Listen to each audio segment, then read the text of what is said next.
Hello everyone, हामी चाहिँ class 12 म्याथमेटिक्सको computational methods भन्ने च्याप्टरमा छौँ र त्यसको केही प्रब्लम्सहरू गरेर आएको थियौँ र यहाँ तपाईँले देख्न सक्नुहुन्छ हाम्रो प्रब्लम आजको। सो स्टार्ट गरौँ।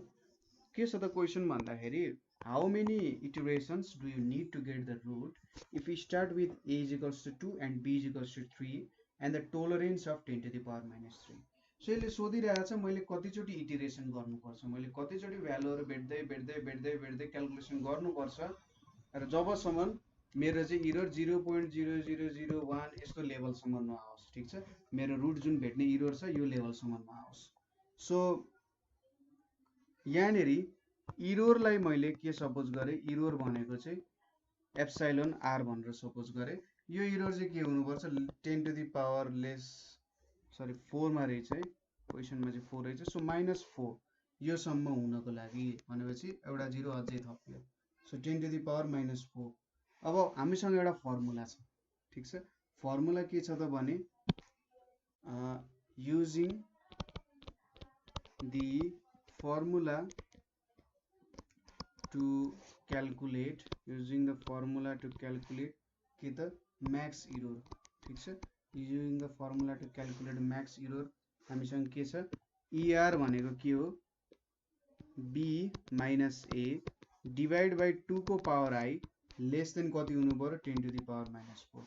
सो कतिवटा इटिरेसन चाहिन्छ भनेर यहाँनिर पावर I मा छ। B को भ्यालु कति छ, 3 छ। सो यहाँनिर हालौँ 3 minus 2, यहाँनिर 2 को पावर 2 into I होइन, 2 को पावर I छ, यहाँनिर 10 to the power -4 छ। सो यहाँ 1 भयो, यतापट्टि 10 to the power -4 छ, यतापट्टि 2 को पावर I छ। सो 2 को power I is greater than 10 to the power -4 भयो, 10 to the power यहाँनिर 4 भयो। अब यहाँनिर भ्यालु भेट्दाखेरि सपोज मैले लग युज गरेँ भने दुई साइडमै लग 2 यहाँनिर I यहाँनिर 4 लग 10 हुन्छ होइन। सो यहाँनिर I को भ्यालु कति भयो त, ग्रेटर देन 4 बाई लग 2 भनेको, अब लग 10 भनेको त 1 भइहाल्छ, 4 बाई लग 2 भनेको 13.29 र एप्रोक्सिमेटली यसलाई चाहिँ 14 भनेर लेख्न सकिन्छ। ठिक छ, सो मैले 14 वटा इटिरेसन्स गरेँ, 1 2 र 3 भ्यालु युज गरेर 14 वटा इटिरेसन गरेँ भने चाहिँ बल्ल मेरो इरर 0.004 वटा डेसिमल प्लेससम्मको इरर क्यान्सल हुने रहेछ। ठिक छ, यो फर्मुला तपाईँले याद गर्नु पर्यो है, B minus A divide by 2I less than के हुनु पर्यो, टोलरेन्स। हामीले टोलरेन्स दिएको हुन्छ अथवा एक्युरेसी दिन सकेको हुनसक्छ होइन। यो ER को फर्मुला तपाईँले याद गर्नु पर्यो। कुनै कुनै बेला के सोध्न सक्छ, कतिवटा इटिरेसन गर्नुपर्छ भनेर एक्ज्याक्टली नै भ्यालु सोध्न सक्छ।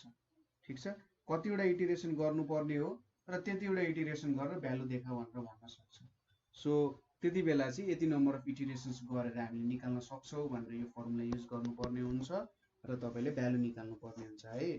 ठिक छ, र यहाँनिर हामीले 14 वटा इटिरेसनमा चाहिँ के हुने रहेछ, कन्फर्म के आउने रहेछ त भन्दा 10 to the power -4 को टोलरेन्स आउने रहेछ भनेर हामी कन्फर्म हुन सक्छौँ होइन। म्याथमेटिक्समा पनि कन्फर्म नभए त केमा कन्फर्म हुने। सो अर्को क्वेसन छ, find the minimum number of iterations required for the solution of equation x cube minus 3x minus 8 in the interval 2, 3 using bisection method within an accuracy of 10 to the power -3. Also find the approximate root correct to 4 decimal places with an accuracy of 10 to the power -2. So 10 to the power सुरुमा के सोधेको छ, कतिवटा iteration चाहियो 2, 3 को इन्टरभलमा यदि हामीले accuracy 10 to the power -3 सम्मको चाहिएको छ भने। सो यसको सोलुसनमा A को भ्यालु 2, B को भ्यालु 3, टोलरेन्स भनेको के हो त, टोलरेन्स TOLERANCE टोलरेन्स भनेको चाहिँ 10 to the power -3 छ। सो वी नो के हो त, म्याक्सिमम इरर भनेको B minus A divide by 2 को power I less than 10 to the power -3, यहाँ I भनेको चाहिँ के हो, नम्बर अफ इटिरेसन्स हो। ठिक छ, I भनेको नम्बर अफ इटिरेसन्स। सो अब B को भ्यालु 3 छ, 3 minus 2 डिभाइडेड बाई 2 को power I less than 10 to the power -3। So यहाँनिर अब 1 by 10 to the power -3 भनेपछि यहाँ 2 को पावर I भयो। सो 2 को power I is greater than 10 to the power 3 अब लग लिम बोथ साइड्समा लग लिम भने यहाँनिर आई आयो, यहाँ log 2 आयो, यतापट्टि 3 log 10 आइपुग्यो। सो यहाँनिर ग्रेटर छ आई ग्रेटर देन 3/log 2 भनेपछि यहाँ कति आयो, यो भनेको 9.966 आउँछ, यो भनेको लगभग 10 सँग इक्वल हुने रहेछ। सो यदि हामीलाई 10 to the power minus 3 को एक्युरेसी चाहिन्छ, मिनिमममा 10 to the power minus 3 सम्मको 0.0001 सम्मको एक्युरेसी चाहिन्छ भने 10 चोटि इटिरेसन गर्नुपर्ने रहेछ। ठीक छ, पहिलो क्वेसन हाम्रो यहाँनिर सकिन्छ। अब दोस्रो क्वेसन हामीले के सोधेको छ भने also find the approximate root correct to 4 decimal places with an accuracy of 10 to the power minus 2। अब यो इक्वेसनलाई सल्भ गर्नु पर्यो र एक्युरेसी 0.02 2 डेसिमल प्लेससम्म मिल्नु पर्यो र रुट चाहिँ 4 डेसिमल प्लेससम्म हुनु पर्यो। ठीक छ, 1.4456 हुनु पर्यो भयो भने ठीक छ, रुटको भ्यालु चाहिँ हाम्रो 1.4411 छ भने यस्तो खालको रुट आउनु पर्यो हाम्रो 1.4456। हामीले स्ट्यान्डर्ड रुट भनेको 1.4411 छ भने हाम्रो एक्ज्याक्ट भ्यालु चाहिँ 1.4456 जति आयो भने हाम्रो एन्सर मिल्छ है। सो अब यसको लागि हामीले के लेख्छौँ भन्दा नाउ C0 अब सक्सेसिभ मिड भ्यालु भेट्ने फर्मुला युज गर्छौँ। 2 + 3/2 भनेको 2.25 हुन्छ। ठीक छ, सो यहाँनिर 2.25 भयो। त्यसै गरी C1 भनेको के हुन्छ 2 + 2.5 सरी C1 भनेको C0 भनेको 2.5 हुन्छ है, यहाँनिर 2.5 डिवाइडेड बाइ 2 भनेको 2.25 आउँछ। त्यसै गरी C3 भनेको के आउँछ हाम्रो यहाँनिर C3 भनेपछि 3 +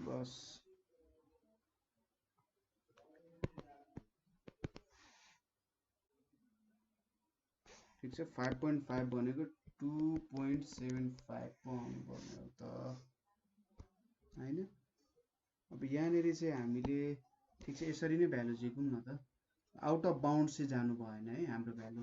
सो 3 + 2.25 डिवाइडेड बाइ 2 भनेको 5.25 डिवाइडेड बाइ 2 भनेको कति आउँछ 2 2 जा 4 2 2 जा 4 2 6 जा 12 2.625 अर्को यो भ्यालु आयो। त्यसै गरी C4 भनेको कति आउँछ 3 + 2.625 डिवाइडेड बाइ 2 भनेको 5.625 डिवाइडेड बाइ 2 भनेको 2 2 जा 4 2 8 जा 16 2 1 जा 2 2 2 जा 4 2 5 जा 10 आयो। त्यसै गरी C5 भनेको 3 + 2.8125 डिवाइडेड बाइ 2 भनेको 5.8125 डिवाइडेड बाइ 2 2 2 जा 4 2 9 जा 18 2 0 2 6 जा 12 2 2 जा 4 2 5 जा 10। त्यसै गरी C6 भनेको के आउँछ 3 + 2.90625 डिवाइडेड बाइ 2 यो भ्यालु कति आउँछ त 5.90625 डिवाइडेड बाइ 2 भनेको 2 2 जा 4 2 9 जा 18 2 5 जा 10 2 3 जा 6 1 2 5 2.95। सो बढ्दै बढ्दै पो गइरहेछ त हाम्रो भ्यालु, नबढ्नु पर्ने जस्तो लाग्छ मलाई। हाम्रो भ्यालुको रेन्ज चाहिँ कति आउने हो भन्दा सो यो मेथडले कहिलेकाहीँ चाहिँ के हुन्छ भन्दा भ्यालु बढेको बढै जान सक्छ। ठीक छ, भ्यालु बढेको बढै गएर हाम्रो जे एन्सर मिस्टेक पनि आउन सक्छ है यो यसको कारण। सो कहीँनिर मिस्टेक पो भयो कि कहीँनिर मिस्टेक भएको पनि हुन सक्छ। सो यहाँनिर खासमा हाम्रो भ्यालु 2.499 आउनु पर्ने हो। सो मलाई लाग्छ यहाँ कतै मिस्टेक भयो, हेरौँ है त चेक गरौँ। सो यो पोइन्टमा हेर्दा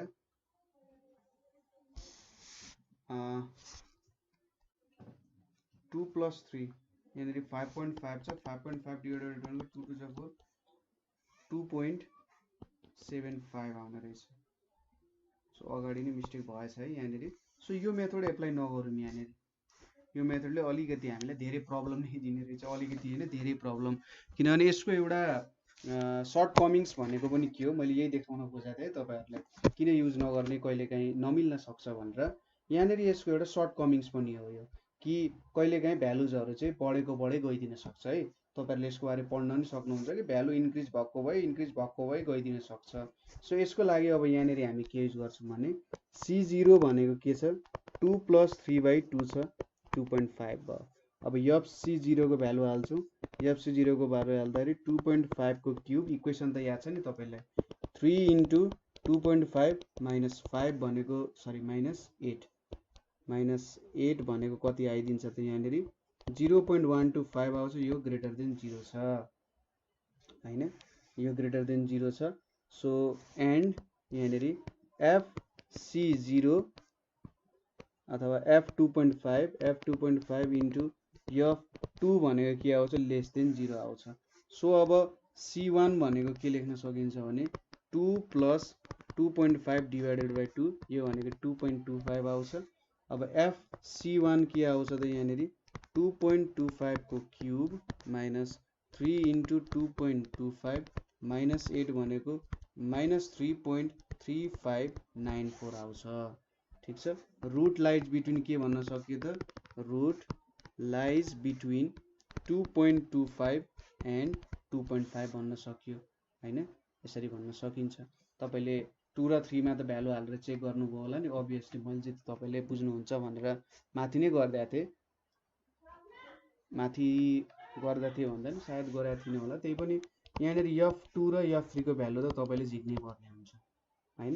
F2 र F3 को भ्यालु झिक्दाखेरि त कति आउँछ 8 - 6 - 8 भनेको -6 आउँछ। 3 हाल्दाखेरि 27 - 9 - 8 भनेको 10 आउँछ। सो यो लेस देन 0 छ, यो ग्रेटर देन 0 छ है। सो F2 ले ग्रेटर देन लेस देन 0 दिन्छ। सो रुट लाइज बिट्विन 2.25 र 2.5 भयो।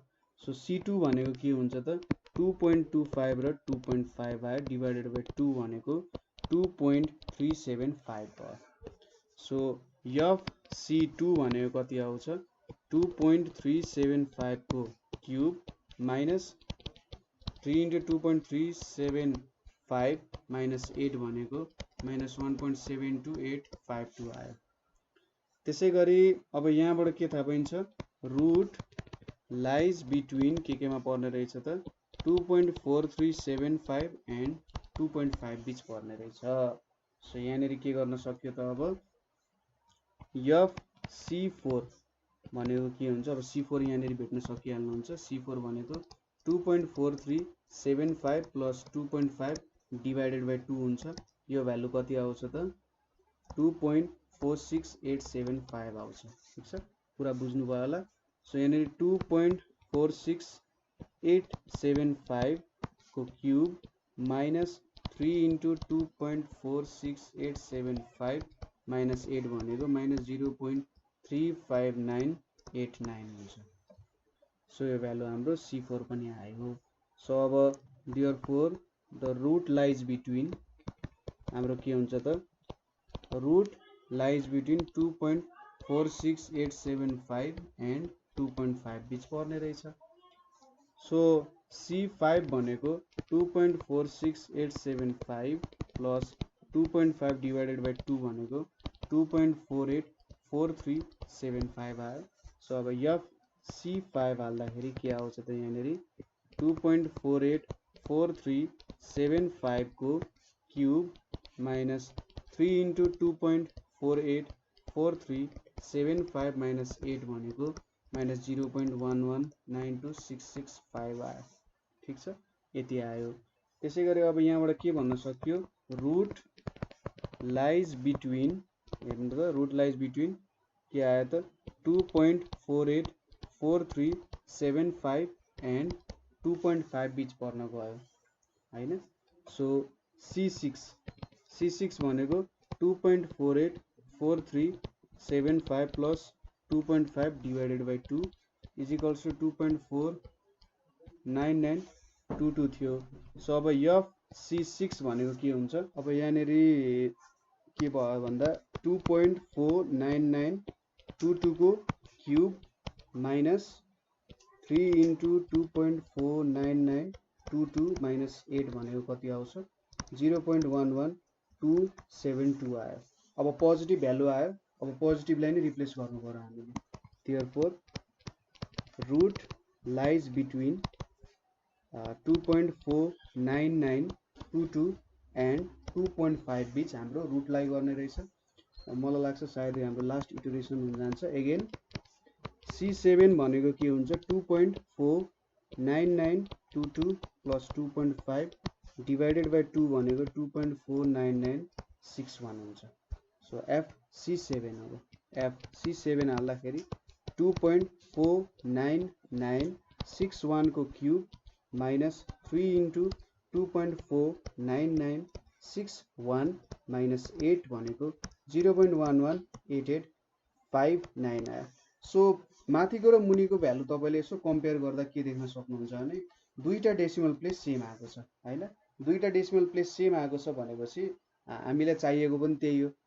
ठीक छ, चाहिएको के थियो त हामीलाई accuracy 10 to the power minus 2 सम्म चाहिएको थियो। सो दुईटा प्लेस सम्म एउटै एउटै रिपिट भइरहेछ। सो अब यहाँनेरि हामीले के लेख्न सक्छौं अन्तिममा therefore approximate value of square root to 4 decimal places।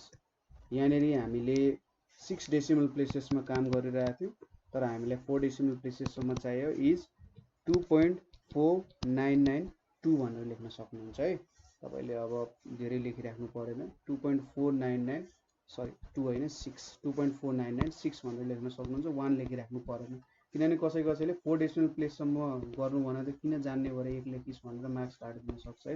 So ठ्याक्कै 4 डेसिमल प्लेस सम्म छोडिदिनु। अब एउटा सानो कन्सेप्ट हामीले बुझ्न जरुरी छ कि कहिलेकाहीँ के सोधिन सक्छ भने कतिवटा नेगेटिभ रुट छ कतिवटा पोजिटिभ रुट छ भन्ने कुराहरु सोध्न सक्छ। अब त्यो कन्डिसनमा के गर्ने, सपोज तपाईले के सोधिन सक्छ एउटा इक्वेसन दिन्छ यसको कतिवटा पोजिटिभ रुट छ यसको कतिवटा नेगेटिभ रुट छ भनेर सोध्न सक्छ। र यसमा चाहिँ हामीले एउटा कन्सेप्ट के युज गर्छौं भने डेकार्ट रुल अफ साइन्स भन्छ होला सायद त्यो कन्सेप्टको नाम चाहिँ डेकार्ट नै होला। डेकार्ट रुल अफ साइन्स हो कि फर्मेट रुल अफ साइन्स ठीक छ। एउटा रुल अफ साइन्स छ हामीसँग जियोस्। सो यसले के भन्छ भने कुनै हामीसँग सर्टेन एउटा पोलिनोमियल इक्वेसन छ ठीक छ। त्यो पोलिनोमियल इक्वेसनमा चाहिँ केही अब नेगेटिभ पोजिटिभहरु राखेको हुन सक्छ हैन। नेगेटिभ पोजिटिभ पोजिटिभ नेगेटिभ हुँदै राख्न सकेको हुन सक्छ। अब चेन्ज अनुसार पोजिटिभ नेगेटिभ कतिवटा चेन्ज हुन्छ त्यो चेन्ज अनुसार हामीले कतिवटा पोजिटिभ रुट छ कतिवटा नेगेटिभ रुट छ भन्न सक्छौं। सपोज हामीले एउटा इक्वेसन आयो x क्यूब माइनस 18 ठीक छ। इक्वेसनबाटै बुझ्दाखेरि सजिलो हुन्छ हामीलाई। अब यहाँबाट हामीले सुरुमा जहिले पनि इक्वेसनलाई डिसेन्डिङ अर्डरमा राख्ने ठीक छ। यो रुल युज गर्नको लागि डिसेन्डिङ अर्डरमा राख्ने भन्नुको मतलब ठूलो पावर सुरुमा लेख्ने त्यसपछि सानो पावरहरु लेख्दै जाने हैन। एउटा कुरा यो गर्नु पर्यो डिसेन्डिङ अर्डरमा राख्नु पर्यो। त्यसपछि सुरुको भ्यालु अब सपोज हाम्रो यहाँनेरि चाहिँ first value x cube minus 18 छ। यहाँनेरि अगाडि त प्लस छ x क्यूब को अगाडि त प्लस छ नि। सो प्लस देखि के भयो त माइनसमा चेन्ज भयो ठीक छ। प्लस देखि माइनसमा चेन्ज भयो। सो यदि प्लस देखि माइनसमा चेन्ज हुन्छ भने यहाँनेरि एउटा पोजिटिभ रुट छ भनेर भन्नुपर्छ ठीक छ। पोजिटिभ देखि नेगेटिभमा भ्यालु चेन्ज हुन्छ भने हामीले के बुझ्नु पर्यो त एउटा पोजिटिभ रुट छ। कस्तो कुरा हो भन्दाखेरि जुन भ्यालु देखि हामीले रिफरेन्स लिएर काम गर्छौं नि सुरुमा हामीले पोजिटिभ देखि रिफरेन्स लिएर काम गरिरहेछौं भने हामीले चाहिँ पोजिटिभ रुट भेटिरहेछौं भन्ने कुरा बुझ्नु पर्ने हुन्छ। त्यसैगरी हामीले रिफरेन्स नेगेटिभ देखि लिइरहेछौं भने के बुझ्नु पर्ने हुन्छ रुट चाहिँ नेगेटिभ हो भनेर लिनु पर्ने हुन्छ। सपोज यसको लागि यस्तो गर्न सकिन्छ। सो यहाँनेरि अगाडि पोजिटिभ छ पोजिटिभ देखि नेगेटिभ चेन्ज भयो एउटा पोजिटिभ रुट आयो ल ठीक छ। अब मैले f माइनस x गरे अरे यहाँनेरि के आउँछ माइनस x क्यूब माइनस 18 आउँछ। अगाडि के छ भ्यालु नेगेटिभ छ। नेगेटिभ छ भ्यालु नेगेटिभबाट नेगेटिभ नै भयो भनेपछि यहाँनेरि नो साइन चेन्ज छ केही पनि साइन चेन्ज भएको छैन हैन। मैले त एक्सपेक्ट गरिरहेको थिएँ नेगेटिभ देखि पोजिटिभ आउनु पर्ने तर चेन्ज भएको छैन भनेपछि यहाँनेरि नेगेटिभ रुट छैन ठीक छ। नेगेटिभ रुट छैन। अब अर्को एउटा एक्जाम्पल हेरौं। त्यो एक्जाम्पलबाट सायद सबै कन्फ्युजन हराउन सक्छ। 2x cube minus 5x plus 2 छ। सो सुरुमा मैले यहाँनेरि पोजिटिभ नै राखेको छु। पोजिटिभ छ यहाँनेरि पनि पोजिटिभ छ। सो यहाँनेरि हेर्नुस् त पोजिटिभबाट नेगेटिभ एउटा चेन्ज भयो ठीक छ एउटा चेन्ज भयो। फेरि नेगेटिभबाट पोजिटिभ भयो, दुईटा चेन्ज भयो। मैले स्टार्ट गरेको पोइन्ट के थियो, पोजिटिभबाट स्टार्ट गरेको थिएँ। पोजिटिभबाट स्टार्ट गरेपछि के भयो, एउटा यहाँ चेन्ज भयो, फेरि यहाँ अर्को चेन्ज भयो। सो यहाँबाट के भन्न सकिन्छ, दुईटा पोजिटिभ रुट छ भनेर भन्न सकिन्छ। अब मैले यहाँ एफ माइनस एक्स लेख्छु। एफ माइनस एक्स लेख्दाखेरि यहाँ माइनस 2x क्युब हुन्छ, यहाँनिर पनि माइनस आउँछ, 5x आउँछ र यहाँनिर 2 आउँछ। अब अगाडिको भ्यालु के छ, नेगेटिभ छ। नेगेटिभबाट अर्को भ्यालुमा जाँदाखेरि के आयो त, पोजिटिभ आयो भनेपछि एउटा साइन चेन्ज भयो। अब यहाँदेखि फेरि अर्को भ्यालुमा जाँदा पोजिटिभदेखि पोजिटिभ नै छ, साइन चेन्ज छैन। यहाँदेखि त यता अर्को कुनै भ्यालु नै छैन। सो यसको मतलब यहाँनिर एउटा नेगेटिभ रुट छ भनेर भन्न सकिन्छ है। यो साइनको कुरा चाहिँ याद गर्नुपर्ने हुन्छ। तपाईँलाई कुनै कुनै बेला जो अलिकति भित्र घुसाइदिन सक्छ भ्यालुहरू। यो चाहिँ 1 मार्क्सको क्वेसन, 2 मार्क्सको क्वेसन भन्नाले 1 मार्क्सको लागि यो क्वेसन भित्र हालिदिन सक्छ, कतिवटा पोजिटिभ रुट छ, कतिवटा नेगेटिभ रुट छ भनेर सोध्न सक्छ जेनरली है। सो यो एउटा साइनको कुरा याद गर्न र अरू प्रब्लमहरू त तपाईँहरूले बुझिहाल्नुभयो हैन। हामीले यहाँनिर सक्सेसिभ मिड भ्यालु भेट्ने मेथडहरू हेऱ्यौँ। अब त्यसको प्रब्लमहरू पनि मैले डिस्कस गरेँ। यहाँनिर हामीले यत्रो 1 पेजै काट्यौँ नि। यहाँनिर के हुँदो रहेछ त, कहिलेकाहीँ सक्सेसिभ वाला मेथड युज गर्दाखेरि भ्यालु बढेको बढै हुन सक्ने रहेछ, कहिलेकाहीँ मिस्टेक आउन सक्छ। तर धेरैवटा प्रब्लममा यसले हामीलाई हेल्प पनि गरेको छ, अलिक छोटो भ्यालुजहरू ल्याउन हेल्प पनि गरेको छ।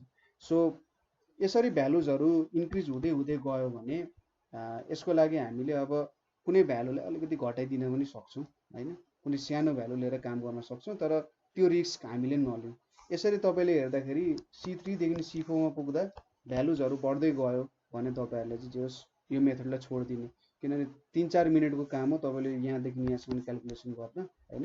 मेथड छोडिदिने र हाम्रो ओरिजिनल मेथडमै फर्किने, जुन हामीले C = A + B/2 वाला मेथड थियो त्यो मेथडमा फर्किने।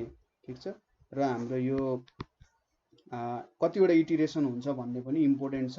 जस्तै अब तपाईसँग टाइम कम छ, एक्जाममा टाइम कम छ भने तपाईँले यो मेथडबाट कतिवटा इटिरेसन हुन्छ भनेर क्यालकुलेसन गर्ने हैन। र तपाईँले यहाँनिर सपोज यस्तो भ्यालु दिएको छैन भने चाहिँ नजिकैको भ्यालु चुज गर्ने। ठिक छ, नजिकैको भ्यालु चुज गर्ने, किनभने नजिकैको भ्यालु चुज गर्दाखेरि थोरै इटिरेसनमै आइपुग्छ हैन। सो फुल मार्क्स त तपाईँले पाउनु हुँदैन, तर केही नपाउनु भन्दा केही पाउनु नै राम्रो कुरा हो नि हैन। फुल मार्क्स नपाए 2-3 मार्क्स पाउनुहुन्छ, तपाईँसँग थोरै टाइम छ गर्न भने। सो मेन कुराहरू यही हो, बाइसेक्सन मेथडमा कुराहरू यही हुन्छ।